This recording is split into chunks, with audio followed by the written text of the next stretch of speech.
शनि देव की छाया जब आप पर पड़ती है तो हमेशा आपका नुकसान होता है, ये गलत मिथ्या है। सूर्य, जो सूर्य देव है, उनके रथ में 7 ही घोड़े क्यों है? आपको पता है, हमारे पूर्वजों को बहुत सारी चीजें नासा के पता चलने के पहले से पता है।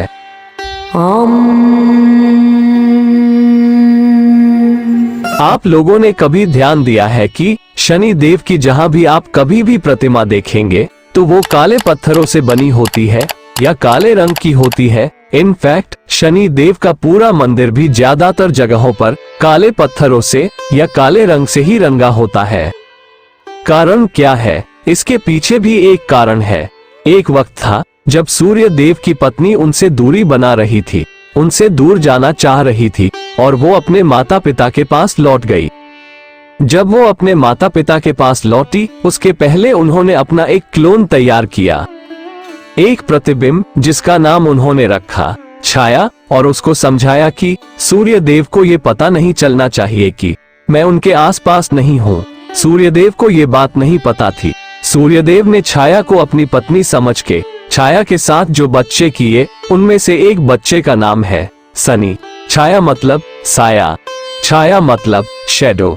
इसीलिए शनि देव जो है, क्योंकि वो छाया के पुत्र है, इसलिए काले हैं। और आपने सुना होगा एक लाइन की, शनि की छाया, शनि की छाया, ये वो छाया जो है और शनि की माँ का नाम है।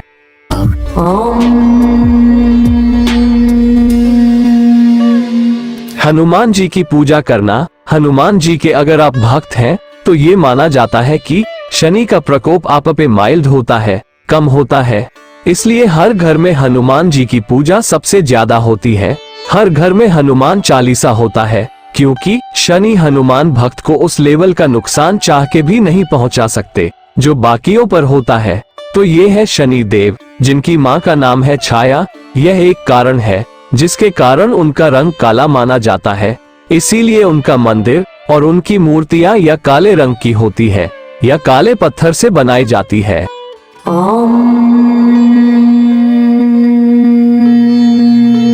यह एक मिथ्या है कि शनि देव की छाया जब आप पर पड़ती है तो हमेशा आपका नुकसान होता है। ये गलत मिथ्या है। शनि देव जब आपके पास आते हैं तो हमेशा नुकसान और तकलीफें लेकर नहीं आते हैं। ऐसा माना जाता है कि शनि देव का पूरा जो काल होता है आपके साथ, वो 7.5 साल का होता है। 7.5 मतलब 2.5 प्लस 2.5 प्लस 2.5। ये क्या होता है? 7.5 साल का शनिदेव का जो समय है आपके साथ, वो 3 हिस्सों में बटा हुआ है, जिसको कहते हैं धैया। क्या होता है धैया? ये समय आपके शरीर में 3 पार्ट्स में डिवाइड हो जाता है। पहला 2.5 साल आपके ऊपरी शरीर में होता है, जिस समय आप मानसिक तौर से जूझते हैं। डिप्रेशन होना, काम में नुकसान होना और अपसेटनेस होना, परेशान होना, तकलीफें झेलना, गुस्सा आना। तो शनि देव के अंदर आपकी जो चीजें उस समय आती है, वो है आपका ब्रेन, आपका दिमाग, आपकी जीवा। इसलिए गुस्से में गलत बातें निकाल के रिश्ते खराब होते हैं। आंखों से आपको जो आपका फ्यूचर दिखता होता है वो काला दिखता होता है। आपको होप कम मिलता है। आपको हर बातों पर ज्यादातर चीजें सुन के नाराजगी होती है, क्योंकि आपके कान में हर चीज गलत तरीके से पड़ती है। और आपका मस्तिष्क जो है वो आपको ऐसी चीजों से घेर देता है जिसमें आपको होप कम दिखता है और निराशा ज्यादा होती है।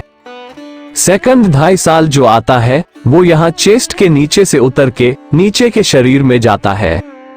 इस समय पेट से रिलेटेड प्रॉब्लम होती है, लेकिन साथ में आपको बहुत अच्छा खाने को मिलता है, क्योंकि शनि मस्तिष्क से हट चुके होते हैं। वजन बढ़ना, पेट निकलना, और आपको मालूम है कि पेट निकालने से बहुत सारी बीमारियां जुड़ी हुई है। Obesity is the king of disease. तो ये सब होता है जब शनिदेव आपके बीच के शरीर में होते हैं। आपको अच्छा खाना मिलता है, लेकिन आपका वजन बढ़ता है, आपको पेट की तकलीफ होती है, और पेट की तकलीफों से सारा शरीर जुड़ा हुआ है। और तीसरा आता है आखिरी धैया, जो नीचे पैरों पे जाता है। ऐसा माना जाता है कि जब शनि देव पैरों पर आते हैं तो आपको शुरू के 5 साल, 2-2.5 साल में जितनी तकलीफें मिली है उन सब का निराकरण होता है, और आपके पास सुख और समृद्धि आपके चरणों में आ जाती है। इस समय आपको मिलता है जीवन में बहुत सारा ट्रेवल, बहुत सारी फ्लाइट्स, बहुत सारा देश और दुनिया घूमने का मौका और ढेर सारा पैसा। तो ये जो धैया है आखिरी वाला, वो ऐसा माना जाता है कि शुरू के जो धैया है उन सबका कंपनसेशन होता है। ज्यादातर लोग शुरू के 2 धैया में ढह जाते हैं, मतलब ज्यादातर लोग जो इसको नहीं झेल पाते हैं उनकी मृत्यु शनि देव के इस प्रकोप के बीच में हो जाती है। और यह भी माना जाता है कि अगर आप 7.5 के बीच में आप चले गए तो आपके पुनर्जन्म की शुरुआत पहले उन 7.5 के बचे साल खत्म करने से होगी। मतलब अगर आपके जीवन में उस जीवन में 2 7.5 या 1 7.5 लिखा है तो उसमें ऐड हो जाएगा वो 7.5 का हिस्सा जो आप पिछले जन्म में कवर नहीं कर पाए हैं। शनि देव की नजर आप पर हमेशा होती है, कभी खुशी से तो कभी गुस्से से। जब 7.5 का बुरा वक्त चलता है तब के लिए बोला गया है कि शनि की छाया आपके ऊपर अच्छी नहीं है, पर उसके अलग अलग कार्ड, उसके निराकरण भी हमारे वेदों और पुराणों में लिखे हैं, जिसमें सबसे ज्यादा माना जाता है शनि देव को तेल चढ़ाना।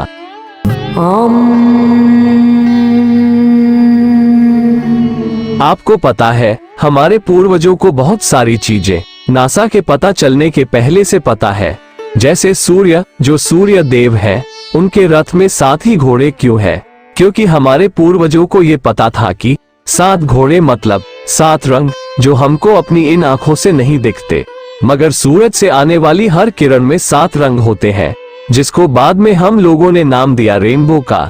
इसीलिए सूर्य देव का जो रथ है उसमें 7 घोड़े हैं, न 5, न 6, न 8, केवल 7।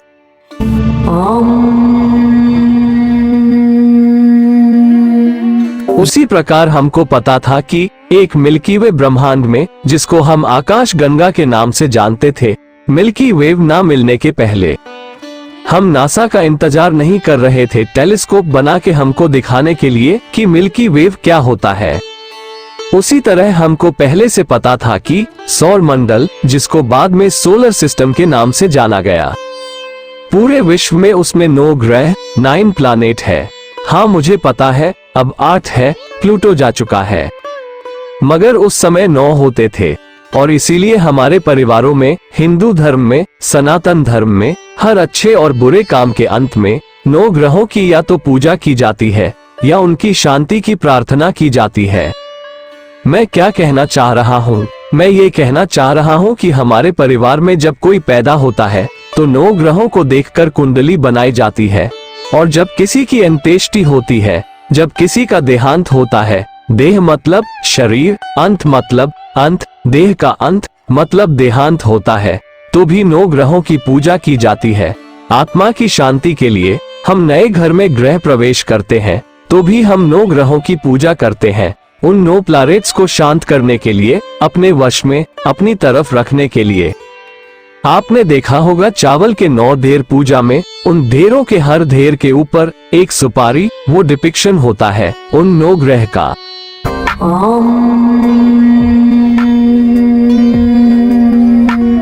एक समय था जब गैलीलियो और उनके जैसे कई लोग विश्व को और खास करके वेस्ट कंट्री को ये समझाने की कोशिश कर रहे थे कि पृथ्वी गोल है और सूरज बीच में, और पृथ्वी सूरज के इर्द गिर्द घूमती है।